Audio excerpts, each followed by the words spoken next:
ಒಂದು ತಿಂಗಳಿನ ಭಕ್ತಿ ಭಾವೈಕ್ಯತೆಯೊಂದಿಗಿನ ಉಪವಾಸ ಆಚರಣೆಯ ಜೊತೆಗೆ ಈ ದಿನ ಪವಿತ್ರ ರಂಜಾನ್ ಹಬ್ಬವನ್ನು ಮುಸ್ಲಿಂ ಬಾಂಧವರು ಅತ್ಯಂತ ಅರ್ಥಪೂರ್ಣವಾಗಿ ಹಾಗೂ ವಿಶೇಷವಾಗಿ ಆಚರಿಸಿದರು.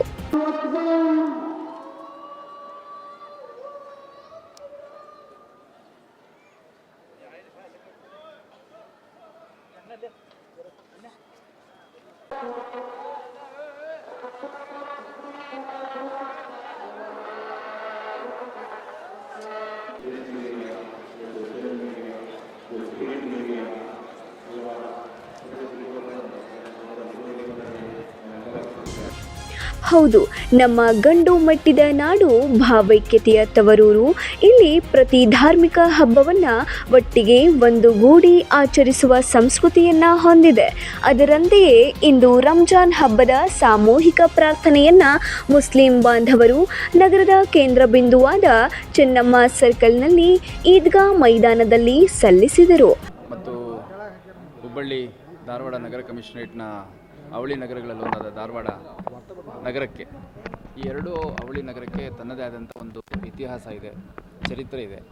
ಮತ್ತು ಇವತ್ತು ಹುಬ್ಬಳ್ಳಿ ಧಾರವಾಡ ಈ ಹಂತಕ್ಕೆ ಬಂದಿದೆ ಅಂತಂದರೆ ಇದರಿಂದ ಎಲ್ಲ ಜಾತಿ ಧರ್ಮದವರು ಭಾಳ ದೊಡ್ಡ ಮಟ್ಟದಲ್ಲಿ ಒಂದು ಸಮನ್ವಯತೆಯನ್ನು, ಸಾಮರಸ್ಯವನ್ನು ಸಾಧಿಸಿ ಇವತ್ತು ಹುಬ್ಬಳ್ಳಿಯನ್ನು ಇಷ್ಟು ದೊಡ್ಡ ಮಹಾನಗರವಾಗಿ ಕಟ್ಟಿದ್ದಾರೆ ಅಂತ ನಾವು ಹೇಳಬೇಕಾಗತ್ತೆ. ಸರಿಸುಮಾರು 20 ಲಕ್ಷ ಜನಸಂಖ್ಯೆ ಇರುವಂಥ ಈ ಒಂದು ಬೆಳಿಗ್ಗೆಯಿಂದಲೇ ಹಬ್ಬದ ಸಂಭ್ರಮದಲ್ಲಿ ಚಿಣ್ಣರು, ಯುವಕರು ಮತ್ತು ಹಿರಿಯರು ಬಣ್ಣ ಬಣ್ಣದ ಹೊಸ ಬಟ್ಟೆಯನ್ನ ತೊಟ್ಟು ಹಬ್ಬಕ್ಕೆ ಕಳೆ ತಂದರು. ಜೊತೆಗೆ ಪರಸ್ಪರ ಶುಭಾಶಯವನ್ನ ವಿನಿಮಯ ಮಾಡುವ ಮೂಲಕ ಹಬ್ಬವನ್ನ ಆಚರಿಸಲಾಯಿತು. ಹಿಂದಿ ಅಂದ್ರಲ್ಲಿ ಕನ್ನಡ ಸರ್, ಕನ್ನಡ ಮಾತಾಡ್ರಿ. ರೆಡಿ ಸರ್, ರಂಜಾನವನ್ನು ಹೆಂಗೆ ಆಚರಿಸಿದ್ರಿ ಸರ್? ಅದರಲ್ಲಿ 3000 ಮಟ್ಟಕ್ಕೆ ಬಂದ ಹಬ್ಬವನ್ನು ಭಾವೈಕ್ಯತೆಯನ್ನು ಸಾರಿದ್ರಿ ಸರ್. ಏನು ಈ ರಂಜಾನ್ ಹಬ್ಬ ಈದುಲ್ ಫಿತ್ರ್ ಅಂತೀವಿ.